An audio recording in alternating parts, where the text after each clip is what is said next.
Welcome you all for today's class and today's discussion. आज हम आपको दो क्वेश्चन करवाएंगे कैलोरीमेट्री पर। कल हमने एक क्वेश्चन करवाया था और हमने कैलोरीमेट्री पर कुछ बताया था, कॉन्सेप्ट बताया था। तो एक दो क्वेश्चन और कर लेते हैं, तो इससे आपका कैलोरीमेट्री से जो क्वेश्चन जेईई मेंस से पूछा जाता है या एडवांस पूछा जाता है वो क्लियर हो जाएगा। तो ये क्वेश्चन बहुत ही सिंपल होते हैं। थर्मल पार्ट ऑफ फिजिक्स के क्वेश्चन बहुत सिंपल होते हैं, बट जब हमारा एक्सपेक्टेशन नहीं होता है कि इस पार्ट से कितने क्वेश्चन कवर होगा, तो जिसकी वजह से हम प्रिपेयर नहीं कर पाते हैं और वो क्वेश्चन हमें हार्ड लगता है। एक्चुअल में क्वेश्चन थर्मल पार्ट का जो क्वेश्चन आता है, मैंने देखा सारे क्वेश्चन 5-6 क्वेश्चन थे।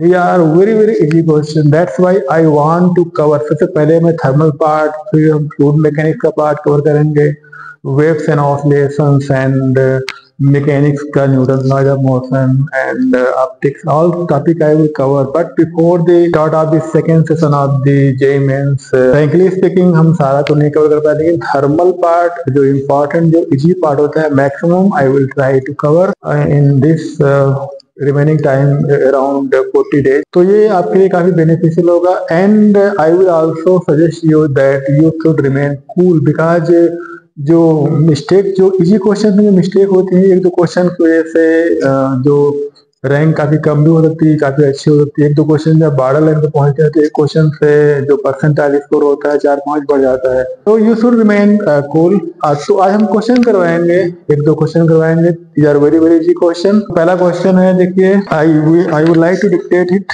तो first question I will write here, question number 1। So this is a question: 8 liter of water at 15 degrees centigrade mixed with 2 liter of water at 60 degrees centigrade. Find final temperature or equilibrium temperature in Kelvin. You means that data should मतलब data को अच्छे से पढ़िए। Kelvin पूछा है question है, तो आपको डिग्री सेंटीग्रेड में आ रहा है तो केल्विन में कन्वर्ट करना होगा। Take Cp of water equal 4.2 kilo joule per kg kelvin. तो इसमें ऑप्शन दिया हुआ 300, 301, 325 and 305 because already mentioned in Kelvin, so all these values are in Kelvin. So you have to solve this question by using calorimetry. So by using calorimetry means there is a heat energy taken by, there is a two water, because this type of problem already आप लोगों को मालूम है, हम लोगों को सभी को मालूम है कि जाड़े में हम गर्म पानी ठंडे पानी में मिलाते हैं तो एक टेम्परेचर राइज कर जाता है उसका। तो ये पूछा गया है कि फाइनल टेम्परेचर कितना होगा। अगर हम ठंडे पानी में गर्म पानी मिला रहे हैं तो ठंडा पानी दिया हुआ 8 लीटर और गर्म पानी दिया हुआ 2 लीटर, दोनों का टेम्परेचर अलग अलग है। तो एक का टेम्परेचर राइज होगा, दूसरे का कम होगा। जो ठंडा पानी है उसका टेम्परेचर राइज होगा और गर्म पानी है उसका टेम्परेचर कम होगा। तो heat energy taken by the cold water equal to heat energy given by the hot water. तो इसका इक्वेशन मान लेते हैं, let common temperature, equilibrium temperature, final temperature कितना है, फाइनल टेम्परेचर होता है Tm। Tm is final temperature, means mean temperature, and M1 Cp water. M1 हम मान लेते हैं, M1 equal to 8 litre. 8 litre mean 8 kg, because you know that water का जो 1 लीटर इक्वल टू 1 kg होता है approximately at normal temperature and pressure पर। 8 litre equal to 8 kg and temperature T1 दिया हुआ है 15 degree centigrade and M2 is given 2 kg, 2 litre means 2 kg and T2 is given 50 degree centigrade and CPW जो specific heat of water is given 4.2, जो कि दोनों के same होगा। M1 CPW, एक का टेम्परेचर बढ़ेगा, कोल्ड वाटर का टेम्परेचर बढ़ेगा, हॉट वाटर का टेम्परेचर कम हो जाएगा। तो TM minus T1 equal to M2 CPW T2 minus Tm, क्योंकि हॉट वाटर का टेम्परेचर जो T2 दिया हुआ 50 डिग्री सेंटीग्रेड है। यहाँ पर ये कट जाएगा, दोनों सेम है और बोथ आर वाटर, दोनों के लिए सेम होगा। M1 इक्वल दिया हुआ 8 kg, 8 इंटू Tm आपको फाइंड करना है, Tm minus T1 is given 15 degree centigrade equal to M2 is 2 kg and T2 is given 50 minus Tm। So by solving this question, 4 Tm minus 50 equal to 60 minus Tm. So here you balance it 5 Tm. 5 Tm equal to 120. So Tm mean temperature equal to 120 by 5 for 24 degrees centigrade. So this answer is 24 degrees centigrade. But answer you have to select from this given in Kelvin.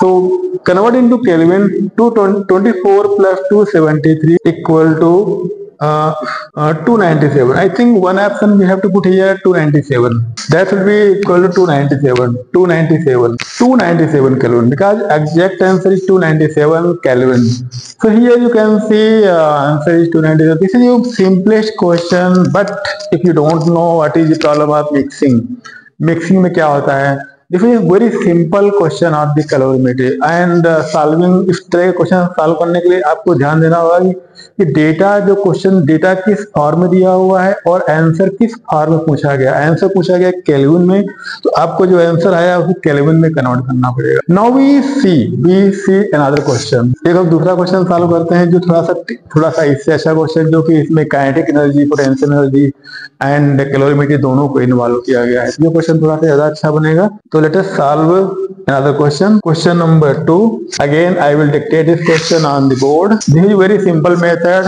and question is 1 kg of mass, 1 kg of steel ball. So this is the second question. You can see 1 kg of steel ball falls into the water tub having 10 liter of water from height 100 meter. 80% of kinetic energy of the ball is converted into heat. Find the increase in temperature. Find increase in temperature of water.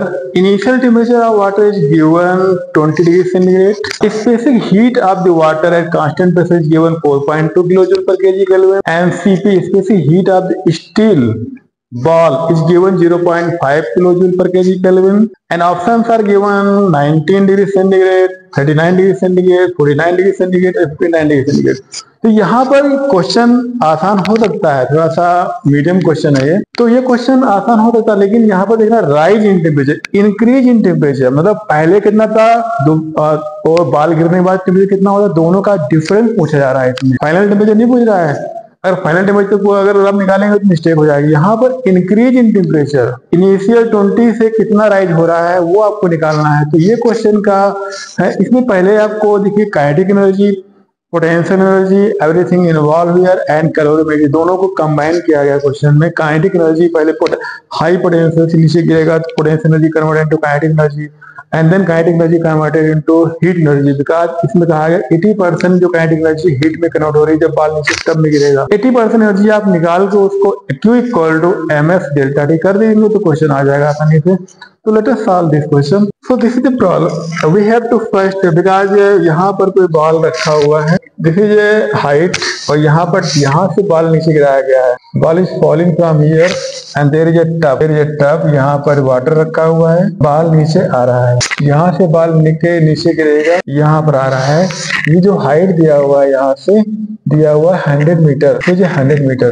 तो जब नीचे ball आएगा तो total kinetic energy इसकी potential energy यहाँ पर 100 metre पर जो पोटेंशियल एनर्जी काइनेटिक एनर्जी में कन्वर्ट हो जाएगा। तो आपको जो एनर्जी है काइनेटिक एनर्जी इक्वल क्या होगा, kinetic energy equal to potential energy that is equal to mgh, और m दिया हुआ 1 kg एंड g दिया हुआ 10 एंड h दिया हुआ 100, तो equal to 1000 kilo joule. 1000 kilo joule of energy when ball will fall from 100 metre to bathtub. इसमें कि 10 लीटर पानी दिया हुआ, 10 litre there is 10 litre water here. तो 80%, अब इसका हमको निकालना पड़ेगा 80%। तो Q इक्वल टू 80% ऑफ 1000 कितना हो गया 800 kilo joule energy will be converted to heat energy. This heat energy will, जो हीट एनर्जी कन्वर्ट हो रही काइनेटिक एनर्जी हीट एनर्जी में कन्वर्ट हो रही है 80%, वो क्या होगा उसका, that will be used for raising temperature of the bath. इसका टेम्परेचर राइज करेगा। इनिशियल टेम्परेचर दिया हुआ है इसका T1 equal to 20 degree centigrade दिया हुआ है, 20 डिग्री सेंटीग्रेड एंड T2 आपको फाइंड करना है। T2 आपको फाइंड करना है, तो जो डिफरेंस होगा T2 माइनस T1 वो हमको निकालना है यहाँ पर। तो यहाँ पर हम क्या करेंगे Q equal to mCp into delta T सीधे निकालेंगे, डेल्टा टी में राइज इन टेम्परेचर मालूम हो जाएगा। There is no need of finding out the final temperature. Delta T आपको निकाल लेना है। टू हमको मालूम होगा 800 इक्वल टू 1 kg। यहाँ पर 10 kg दिया हुआ है। वाटर का टेम्परेचर दिया हुआ, वाटर का जो दिया हुआ 10 litre means 1 litre equal to 1 kg। So 10 litre equal to 10 kg। 10 into 4.2 into delta t. So delta t equal to 800 upon 42. This will be calculated around 19.04 degree centigrade rise in temperature. मतलब increment कितना हो रहा है, कितना temperature rise हो रहा है। ये टेम्परेचर राइज हो रहा है above 39, above 20 के ऊपर हो रहा है। तो आपका आंसर मिल गया। यहाँ पर देखिए there is no any option near to the 19.05। First option 19 degree centigrade, second 39। अब क्या आंसर आएगा इसका, rise in temperature 19 degree centigrade. यहाँ पर मिस्टेक क्या हो सकती है, अगर आप फाइनल टेम्परेचर निकालते हैं यहाँ पर तो वो 39 के अराउंड आता है। यहाँ पर ही मिस्टेक कर सकते हैं। राइज इन टेम्परेचर पूछा गया, कितना टेम्परेचर राइज कर रहा है, तो 20 से ऊपर कितना जा रहा है 19। 20 में 19 जोड़ दोगे तो फाइनल टेम्परेचर आएगा 39 डिग्री सेंटीग्रेड। तो ये मिस्टेक हो जाएगी। इस तरह की मिस्टेक से हमें बचना चाहिए। This is wrong answer. अब देखिए क्वेश्चन किस इसके लैंग्वेज को प्रॉपर तरीके से पढ़िए, क्योंकि जल्दबाजी में जो क्वेश्चन, जो इजी क्वेश्चन होते हैं, हमने देखा है कि जो इजी क्वेश्चन होते हैं मिस्टेक्स के चांस उसी में होते हैं। वो आपका बोनस एक प्रकार का होता है जो आपको लॉस हो जाता है, और गलत होने पर -1 नंबर मिल, जिसमें आपको 4 नंबर मिलना चाहिए उसमें -1 आपको मिल जाता है। तो इजी क्वेश्चन को सॉल्व करने में बहुत ही you should be very very careful. ये क्वेश्चन थोड़ा सा मीडियम क्वेश्चन है, क्योंकि आपको देखना होगा पोटेंशियल एनर्जी जो थी वो नीचे आने पर टोटल काइनेटिक एनर्जी में कन्वर्ट हो जाएगी। अदरवाइज आपको फिर वेलोसिटी निकालना पड़ेगा, जरूरत ही नहीं वेलोसिटी निकालने के, ऊपर नीचे आने पर कितना वेलोसिटी होगी। हमें मालूम है कि potential energy totally converted to kinetic energy जब ग्राउंड में आएगा तो there is no need of finding out velocity, only we have to find out what is potential energy at this point, and when it come down to total potential energy will be converted into kinetic energy, और वो kinetic energy का 80% convert हो रहा है heat energy में। तो find out 80%, that is 800 kilo joule. अब ये हीट एनर्जी में कन्वर्ट हो रहा है, तो इसका मतलब क्या होगा कि इस बात में जो पानी भरा हुआ है उसका टेम्परेचर राइज कर जाएगा। तो वही टेम्परेचर कितना राइज करेगा, डेल्टा टी। इसी इक्वेशन को हम सॉल्व करते ऐसे सॉल्व करते हैं कि 800 equal to 10 into 4.2 into T2 -20। तो यहाँ पे जो T2 आता है वो कितना आता है 39 आ जाता है। तो ये मिस्टेक हो जाती है। अब T2 जो आता है 39 आता है, तो फिर आपको कितना राइज हो रहा है 39 - 20 करना होता है, तब आपको 19 मिलता है। फिर हमने डेल्टा निकाल लिया। इसका मतलब ये है कि there is rise in temperature. तो ये चीजें आप मिस्टेक नहीं करेंगे ऐसे क्वेश्चन में। इसी लेवल क्वेश्चन पूछे गए हैं जेईई मेंस में पिछले इसी 2025 में मैंने देखा, एंड 2024 में भी क्वेश्चन पूछे गए। तो आगे 25 में भी जो 2 अप्रैल सेशन होगा उसमें क्वेश्चन ऐसे ही आएंगे। तो इस तरह क्वेश्चन मुझे लगता है कैलोरीमेट्री में आप लोग क्वेश्चन कर ले जाएंगे अगर आपको बेसिक मालूम है। अब नेक्स्ट हम डिस्कस करेंगे Newton's laws of cooling. Newton's laws of cooling में बच्चे मिस्टेक क्यों करते हैं, तो वहां पर हम स्टीफन लॉ लगा देते हैं, लेकिन Newton laws of cooling is different from Stefan law, because rate of cooling जो होती है बॉडी की वो डिपेंड करती है कि temperature difference between body and surrounding, it is proportional to temperature difference between body and surrounding temperature. तो उसमें हमें कितना कौन बॉडी कितना तेजी से कूल होगा, उसकी रेट क्या होगी, वो चीजें हम न्यूटन लॉज ऑफ कूलिंग से समझ सकते हैं। तो ये क्वेश्चन बहुत पूछा जाता है न्यूटन लॉज ऑफ कूलिंग, क्योंकि बच्चे जो है उसमें स्टीफन लॉ ऑफ रेडिएशन लगा देते हैं उसमें, इसलिए मिस्टेक होती है। तो next we will discuss about Newton laws of cooling in our next lecture. I think this earlier जो हमने कल कराया था और आज की 2 प्रॉब्लम मिला के this topic is sufficient that any question इस टॉपिक से अगर आएगा तो आप आसानी से कर ले जाएंगे calorimetry question. Thank you very much.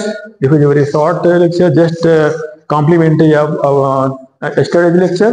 ये दोनों को मिला के जो हमने क्वेश्चन करवाया, that is sufficient for attending JEE mains question. Thank you very much and have a nice day.